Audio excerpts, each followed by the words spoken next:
ধান খেতিৰ যিটো ভিটামিন সেই ভিটামিনটোনো কি সেই ভিটামিনটোৰ নাম হৈছে multi micro nutrients fertilizer for paddy অকল ধানৰ বাবেহে এই ভিটামিনটো এতিয়া কেমিকেল দিয়া আছে ধান খেতিৰ বাবে উপযোগী এইবিলাক দেখিছে এই ধানৰ গছবিলাক এইবিলাকত কিন্তু ভিটামিন আৰু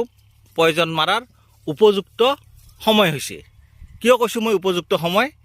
এই ধানবিলাক গেৰ ফাটি ওলাও হৈছে চাওক মই আপোনালোকক ভালকৈ দেখুৱাই আছোঁ চাওক এইবিলাক গেৰ ফাটি ওলাও হৈছে কিন্তু এতিয়াও কমপ্লিট ওলা নাই এই সময়ত যদি আপোনালোকে micro nutrients fertilizer for paddy যিটো ভিটামিন সেইটো লগতে অলপ পয়জন যদি আপোনালোকে মিহলাই যদি এই ধানখিনিত যদি মাৰি দিয়ে তেতিয়াহ'লে কাম বেছি কৰে বহুত কৃষক আছে যেতিয়া ফুল ফুলে সেই সময়ত কি কৰে স্প্ৰে কৰি দিয়ে আৰু সেই